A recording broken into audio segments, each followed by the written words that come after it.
আপনারা যাদেরকে ভারতবর্ষের নবজাগরণের মহান মনীষী বলছেন, তারা কি কেউ ইংরেজদের তাড়ানোর কথা বলেছে আর আদর্শের কথা বলছেন? বিদ্যাসাগর একসময় বাংলা ভাষায় বর্ণ পরিচয় লিখেছিলেন যাতে বাঙালির ছেলেমেয়েরা মাতৃভাষায় অ আ ক খ শিখতে পারে সেই আশায়। আর এখনকার এমএলএ এমপি আর মন্ত্রীদের পুত্রকন্যারা অ আ ক খর আগে ইংরেজিতে এবিসিডি শেখে। সেই সব শিশু সন্তানদের বাপ মায়েরা যদি বিদ্যাসাগরের আত্মায় জুতো না মেরে থাকে, যুবকেরা যদি এক উল্টো প্রশ্ন করে যে মানুষটাকে জবাই করে তার মূর্তি পুজো কেন, আমি বলিনি, বলছেন বীরেন্দ্র চট্টোপাধ্যায়।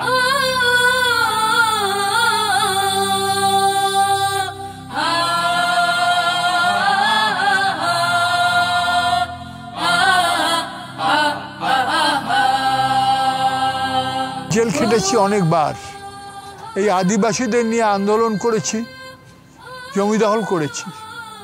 একবারও ভাবিনি আমি নাট্যকার হব, আমি থিয়েটার করব।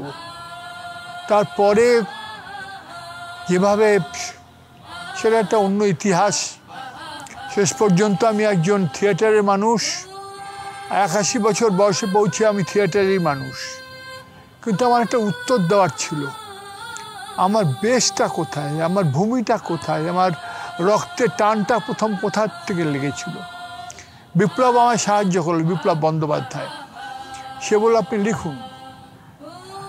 এই চারু মজুমদার, আমি তার সঙ্গে কথা বলেছি, আমি তাকে দেখেছি, এবং তখনকার সময় যারা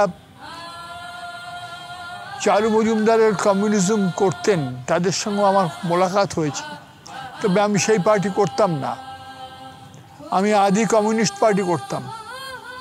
এবং আমার বাড়িতে রাত্রির বেলা বহু নকশালাইট আমার বাড়ির খাটের তলায় শুয়ে থাকতো, নিশ্চিন্ত আশ্রয়ে।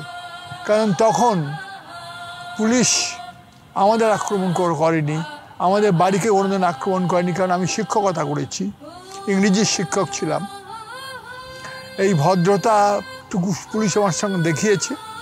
সেই সৌজন্যে অনেক রাত্রির বেলা অনেক নকশালাইট আমার বাড়িতে আশ্রয় নিয়েছে। এগুলো আমি জোর গলায় বলতে পারি। কাশীপুর হত্যাকাণ্ডের সময় আমি চঞ্চল হয়ে বেরিয়েছিলাম, আমি কোনো পার্টির নির্দেশ মানিনি, আমি ছুটে গিয়েছিলাম, প্রতিবাদী মিছিলেও ছিলাম। এই লড়াই আমরা চালিয়ে যাবই, শেষ রক্তবিন্দু অবধি চালিয়ে যাব লড়াই। পুঁজি দিনকে দিন আরো শক্তিশালী হবে, নিত্য নতুন অস্ত্র আসবে তার হাতে, আস্তে আস্তে বিচ্ছিন্ন করবে আমাদের, বন্ধ করে দেবে আমাদের একজোট হবার, একত্রিত হবার সব রকমের রাস্তা। পুঁজির হয়ে দালালি করবে রাষ্ট্র, তার হয়ে পোশাক মিডিয়া চালাবে প্রচার। পৃথিবীর ইতিহাসে এই প্রথমবার জোট বেঁধেছে তিন শক্তি, রাষ্ট্র, পুঁজি, মিডিয়া। আমাদের লড়াই এখন এই তিন শক্তির বিরুদ্ধে।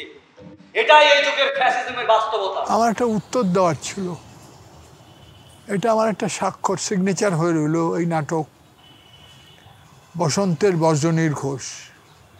আমি নকশালপন্থী নই, আমি মাওবাদী নই, কিন্তু তাদের যে পদ বা মত, সেই মতের মধ্যে যে স্যাক্রিফাইসটা রয়েছে কৃষকদের জন্য, সাধারণ মানুষের জন্য, খেটে খাওয়া মানুষের জন্য যে জেনুইন চিন্তাটা রয়েছে, তাকে আমি শুধুমাত্র নস্যাৎ করতে পারি না যে তারা ভুল রাজনীতি, ভুল রাজনীতি বটেই, কিন্তু ভুল যে করেছে, বারবার ভুল করছে, ভুলের থেকেও সে একটা বড় শিক্ষা দিয়ে যাচ্ছে যে ভুল করো, আবার ভুল করো।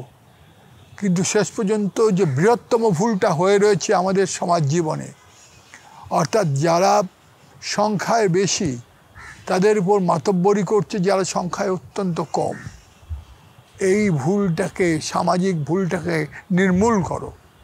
তার জন্য এই নাটক বসন্তের বজ্রনীর ঘোষ।